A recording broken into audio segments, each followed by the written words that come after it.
Word order. Nah, word order ini cara menyusun frase ya. Jadi untuk membentuk noun phrase ini kita harus mengikuti aturan word order. Ini juga sangat berfungsi ketika kita akan menyusun kalimat ya.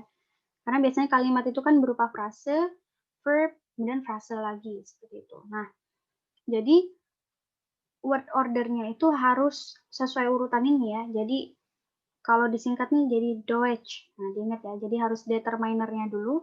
Determiner ini ada artikel, possessive, demonstratif, sama kuantitatif. Nanti akan dijelasin lebih lanjut. Kemudian O-nya ini ordinatif, atau ordinatif ini yang berhubungan sama angka ya, numeratif.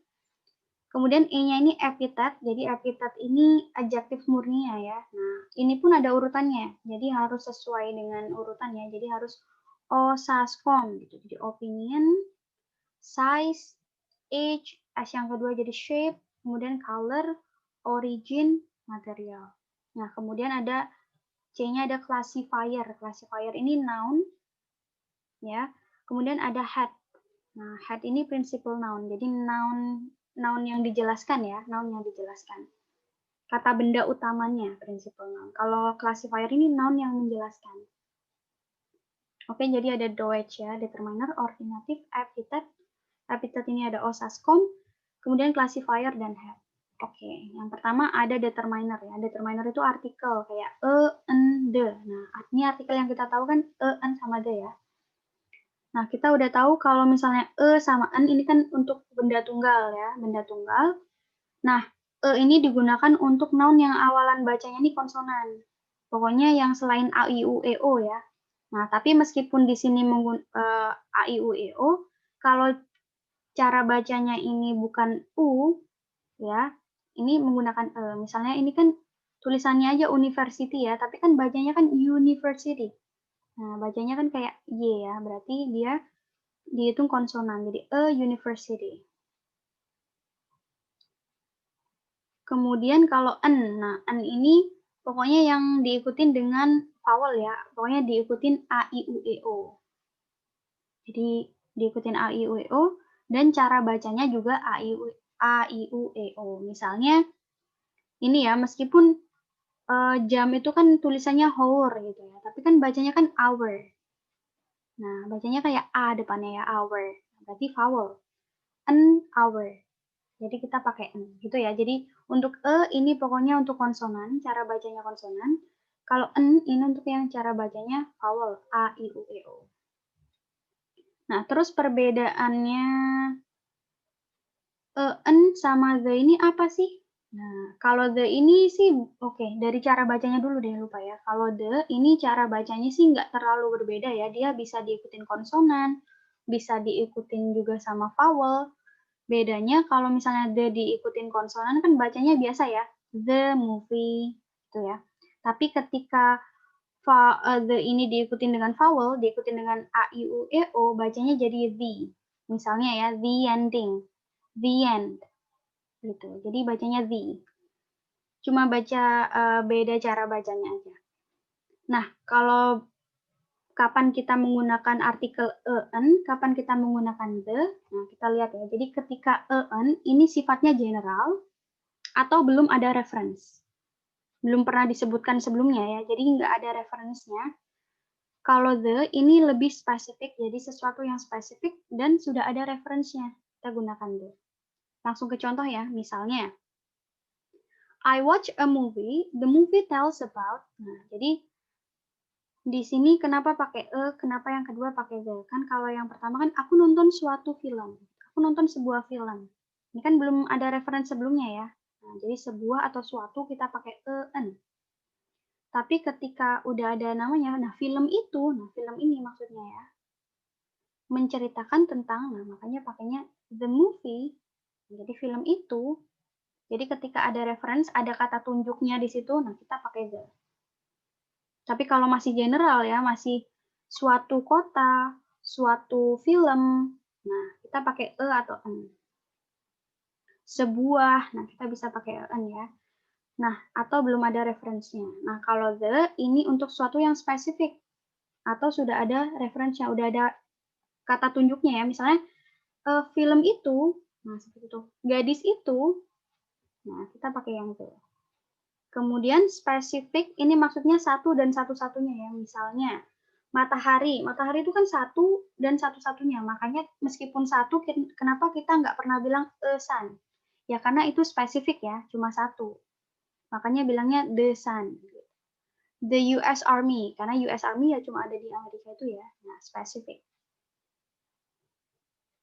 Oke, kemudian posesif. Nah, posesif ini kepemilikan. Ya, misalnya nya gitu ya, punyanya gitu ya. Misalnya punyaku, punyamu, punyanya Budi. Nah, ini. Jadi my, your, Budis, pokoknya yang nama orang kemudian ada apostrof s-nya. Ya. Ini menunjukkan posesif. Kemudian ada demonstratif. Demonstratif ini kata tunjuk ya. Misalnya ini, itu. Jadi this, that, those, these. Nah, ini untuk jamak ya. Kalau misalnya itunya banyak atau ini banyak. Jadi those itu jamaknya that, this ini jamaknya this. Oke, kemudian ada kuantitatif. Nah, kuantitatif ini merujuk pada jumlah ya. Jadi misalnya ada some, several, many. Nah, some, several, many ini diikutin dengan plural noun. Diikutin dengan jamak. Benda jamak ya, beberapa. Karena ini artinya beberapa dan banyak. Kemudian much ini juga banyak, tapi ini diikutinya dengan uncountable. Jadi yang nggak bisa dihitung ya, misalnya gula, uang, much money, much sugar.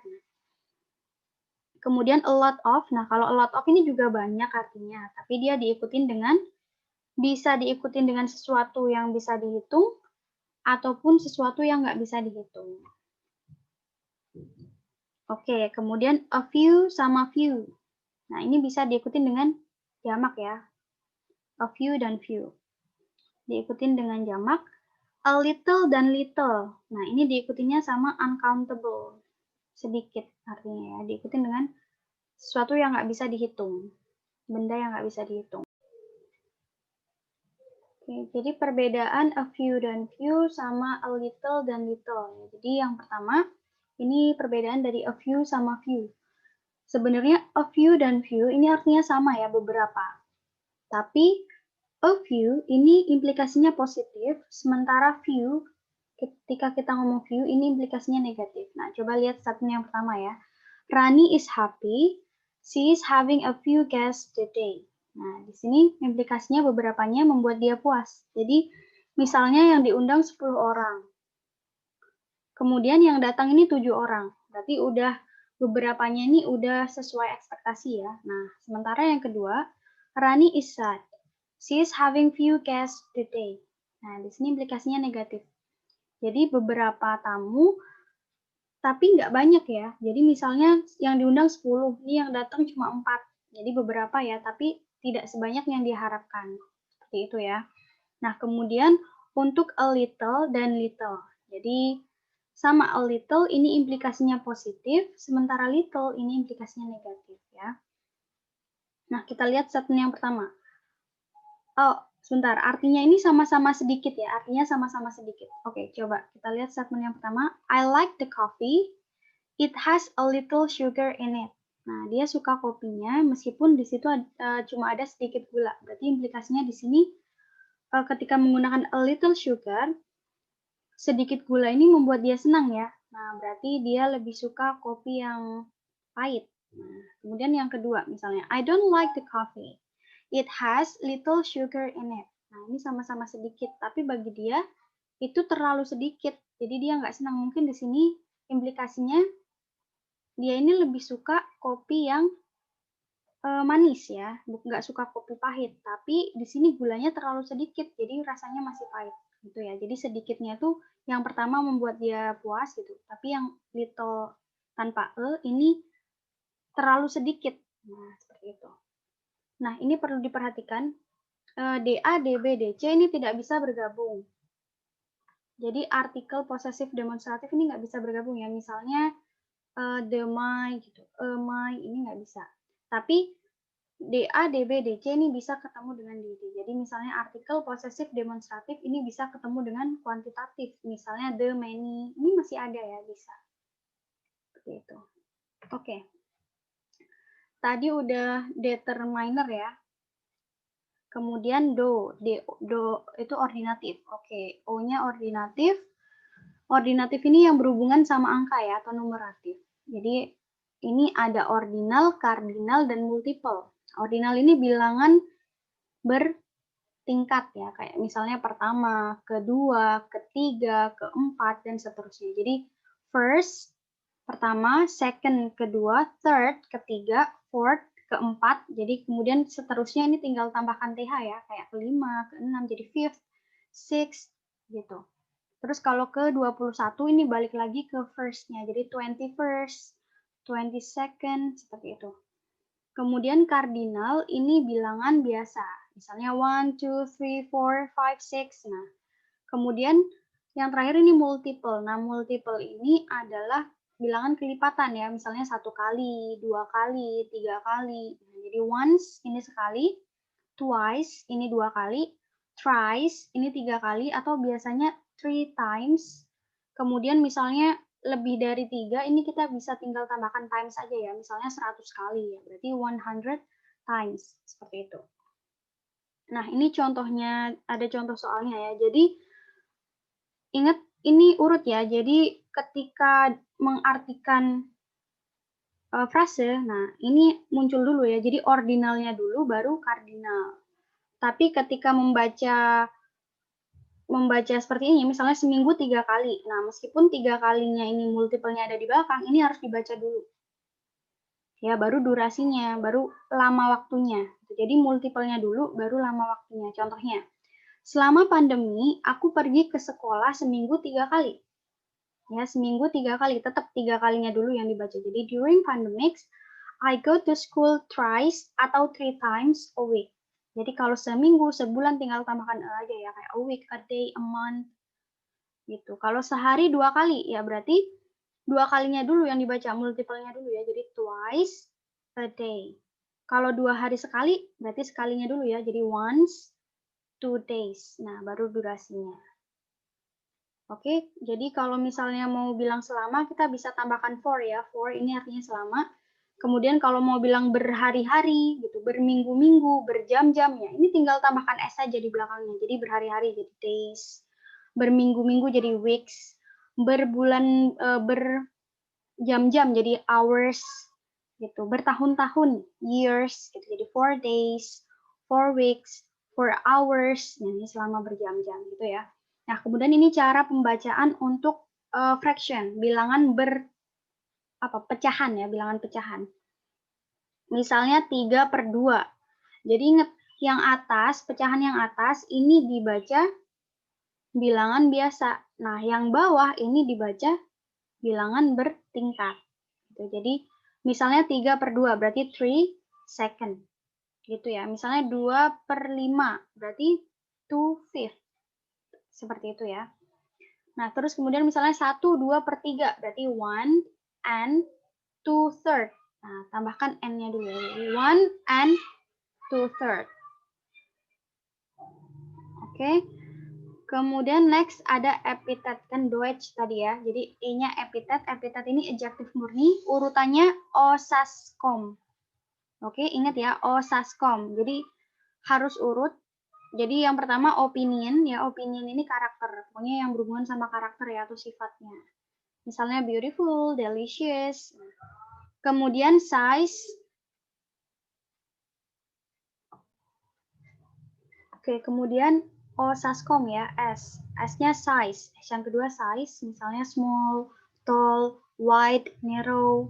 Pokoknya yang berhubungan sama ukuran ya, misalnya kecil, tinggi, besar, sempit, lebar, luas. Nah, kemudian osas ya, A, age. Nah, A-nya age. Age ini yang berhubungan sama tahun. Nah, misalnya yang modern, ancient, ya, kuno, pokoknya yang berhubungan dengan tahun ya, lama durasi. Kemudian osas. Nah, S yang kedua ini shape. Jadi jangan kebalik ya, jangan shape dulu baru size, tapi harus size dulu, age baru shape. Nah, kemudian shape ini bentuk, misalnya round, bulat, keriting ya, curly. Kemudian C-nya ini osaskom ya, color. Nah, color ini misal warna lah pokoknya, black, white. Kemudian origin ya, kemudian origin ini asal, misalnya American, ya asalnya dari Amerika, Indonesian, Chinese, yang dari Cina, pokoknya berasal dari mana.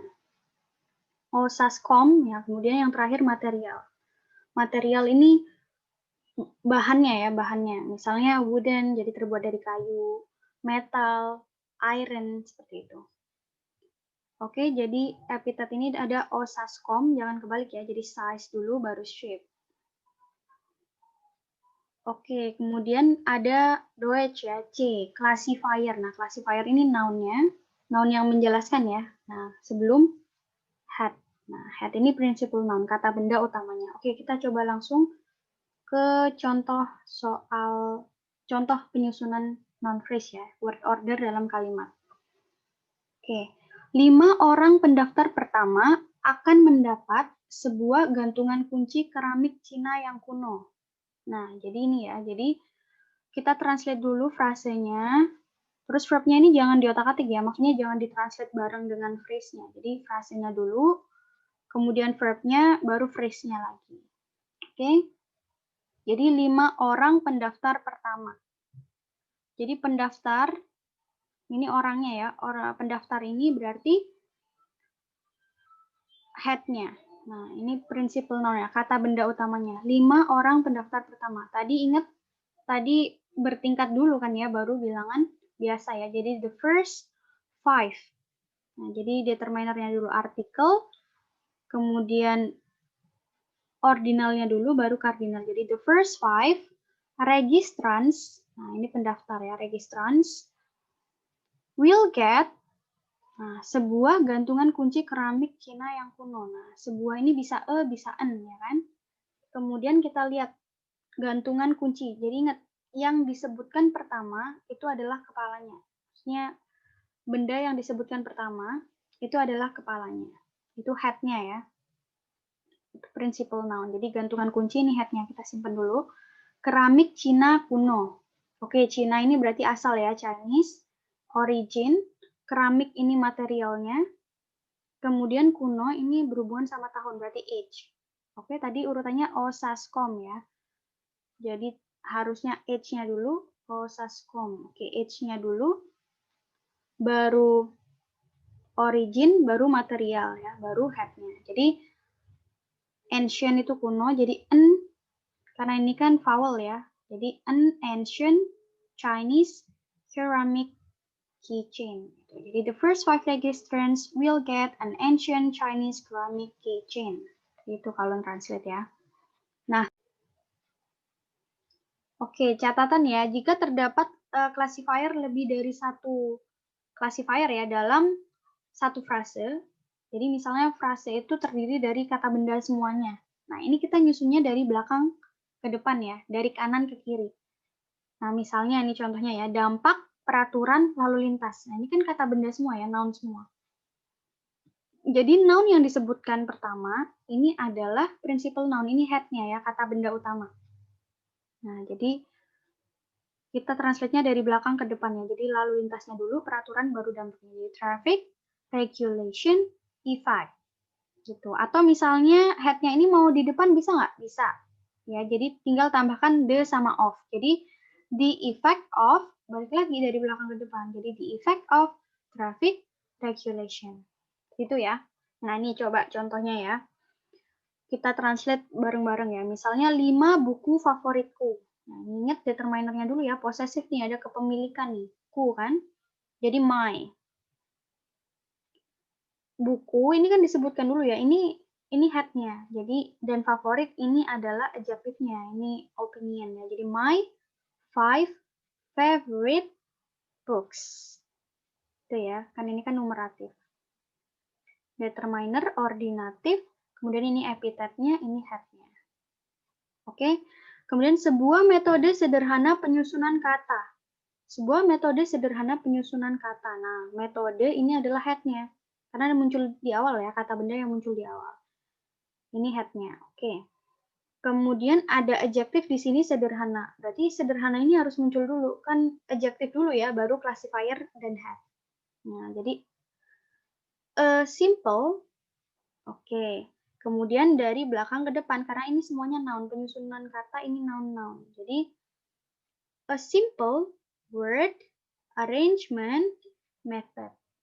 Seperti itu ya, jadi a simple word arrangement method. Jadi, adjective ya, ini epithet, baru ini classifier had. Tuh. 5 hari pertama. Jadi pertamanya dulu ya, baru 5 kan? Ordinalnya dulu baru kardinal, bertingkat dulu. Jadi the first 5 days. Jadi 5 hari pertama, nah, jadi the first 5 days. Pusat kegiatan siswa. Nah, jadi pusat kegiatan siswa. Ingat ya, jadi yang muncul pertama, kata benda utamanya itu ini head-nya.